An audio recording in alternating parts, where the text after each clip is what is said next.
Sa sandaling inactivate ni Lin Moyo ang kanyang bagong gising na Resurrection of the Dead skill sa bangkay na nakahiga sa harap niya. Ang walang buhay na katawan ay dahan-daang nagsimulang bumangon pabalik sa kanyang mga paa, habang pinapanood ang hindi kapani-paniwalang eksenang ito gamit ang kanyang sariling mga mata. Si Antares ay lubos na natulala at napabulalas. Hindi kapani-paniwala, ang isang kasanayan na tulad nito ay talagang umiiral sa mundong ito.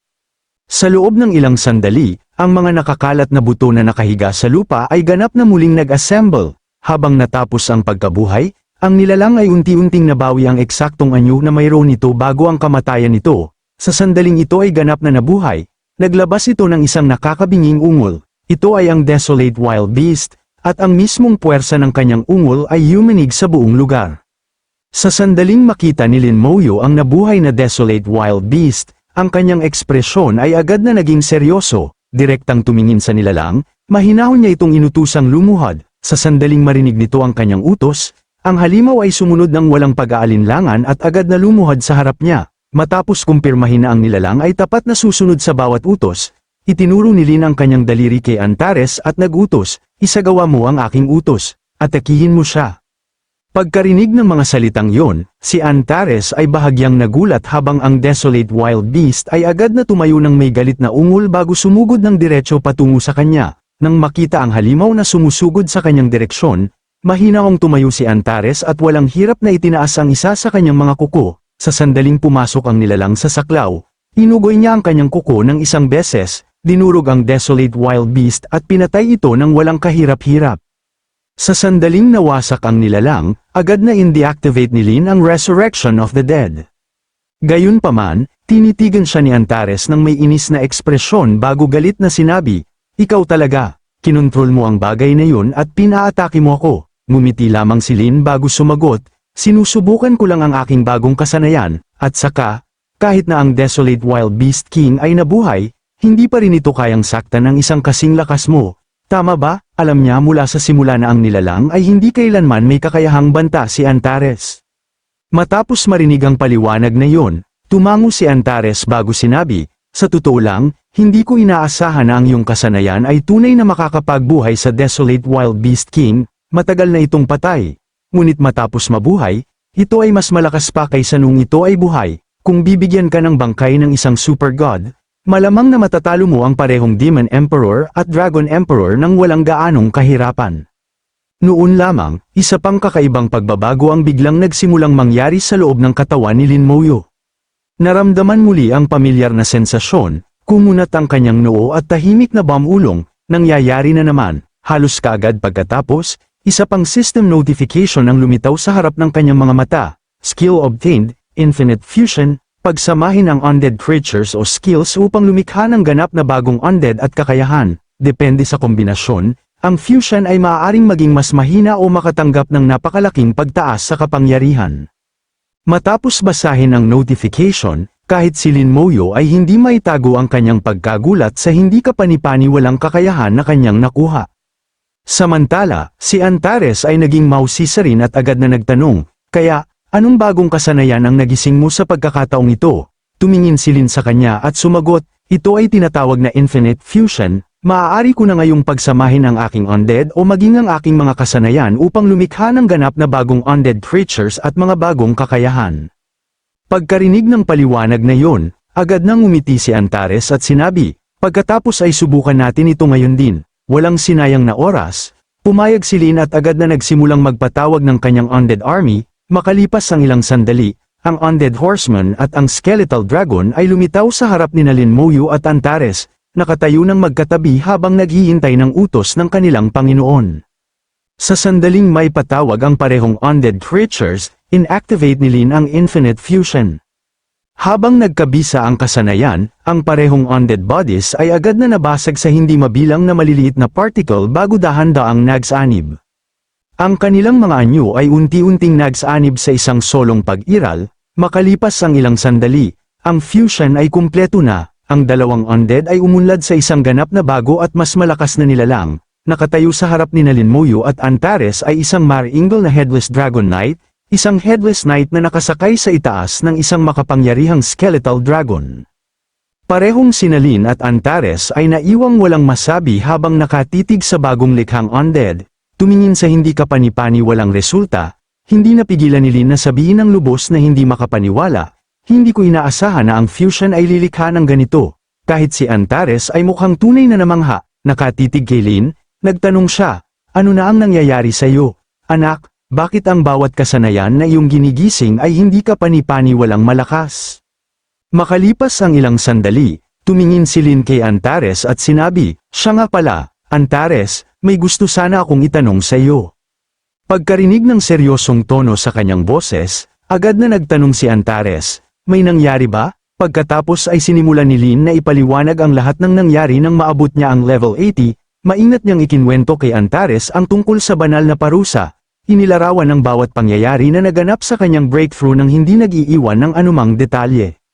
Matapos pakinggan ang buong kwento, bahagyang kumunat ang noo ni Antares bago sinabi, banal na parusa, hindi pa ako nakarinig ng sinumang umaakit ng makalangit na parusa sa pamamagitan lamang ng pag-level up. Marahil ay may kakaiba sa iyong kaluluwa, hayaan mong tingnan ko ng mas mabuti. Pagkarinig ng mga salitang yon, tahimik na umupo si Lin at mahinaong pinahintulutan si Antares na suriin siya. Sa sandaling maghanda si Antares na siyasatin ang kaluluwa ni Lin Moyo, tahimik na umupo si Lin ng walang pagtutol. Lubos na nagtitiwala kay Antares, siya ay nanatiling perpektong kalmado habang naghihintay na magsimula ang pagsusuri. Sa sandaling tumira si Lin, agad na inactivate ni Antares ang Divine Dragon's Insight, agad, isang napakalaking mata na nabuo mula sa banal na enerhiya ang lumitaw sa kanyang noo. Sa sandaling bumukas ang mata, itinuon ni Antares ang kanyang tingin ng diretso sa kaluluwa ni Lin. Bago pumasok sa espiritual na mundo ni Lin Moyo, tumingin si Antares sa kanya at sinabi, papasok na ako sa iyong espiritual na mundo at susuriin ang iyong kaluluwa. Huwag kang lumaban, tumango lamang si Lin bilang pagsang-ayon. Ibinigay ang kanyang pahintulot ng walang sinasabi. Sa pagsang-ayon ni Lin, pumasok si Antares sa kanyang espiritual na mundo. Sa sandaling pumasok siya, maingat siyang tumingin sa paligid bago bumulong, tingnan natin kung ano ang eksaktong nangyari sa iyo. Walang sinayang na oras, agad siyang nagsimulang kumilos ng mas malalim sa espiritual na mundo ni Lin. Habang patuloy siyang sumusulong ng hindi kapani-pani walang bilis, sinabi ni Antares, ngayon, papasok na ako sa pinakamalalim na bahagi ng iyong kaluluwa. Habang ginagamit ang Divine Dragon's Insight upang itulak ng mas malalim, bigla niyang naramdaman ang isang bagay na hindi karaniwan na nakatago sa kalaliman ng kaluluwa ni Lin. Ang batang ito, tiyak na may nakatago sa pinakamalalim na bahagi ng kanyang kaluluwa. Ang kakaibang presensya ay naging mas malinaw habang siya ay naglalakbay ng mas malayo, na ginagawa si Antares na lalong alerto habang patuloy siyang gumagalaw patungo sa pinagmulan nito.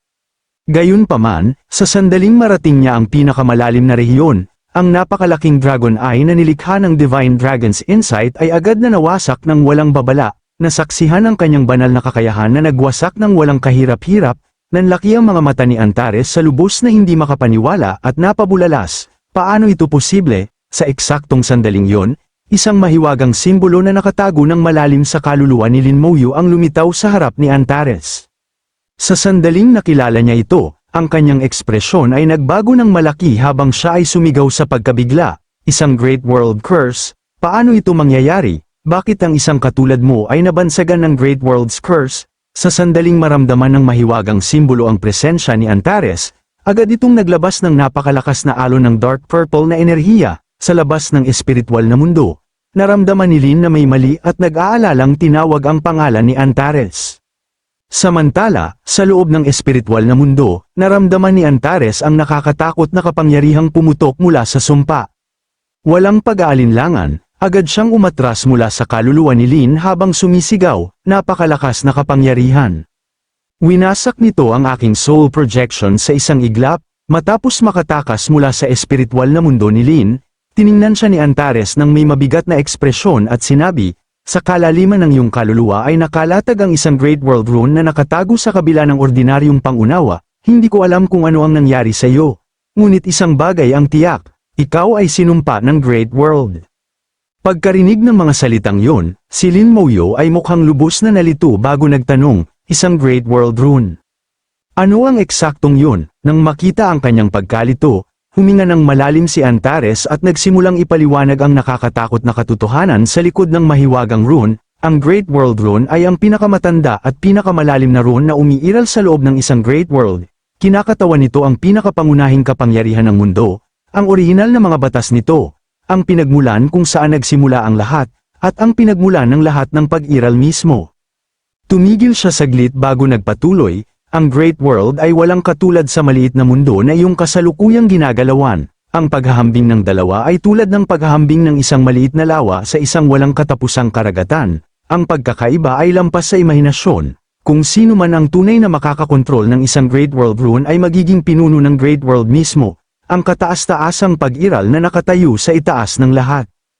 Ang kanyang ekspresyon ay unti-unting naging mas komplikado habang nagpatuloy siya. Sa buong hindi mabilang na mga panahon, hindi mabilang na mga kataas-taasang eksperto ang nagtangkang makabisado ang isang Great World Rune, ngunit bawat isa sa kanila ay nabigo. Ang kapangyarihang yun ay nagmamarka ng ganap na wakas ng landas na tinatahak ng bawat tunay na makapangyarihang nilalang.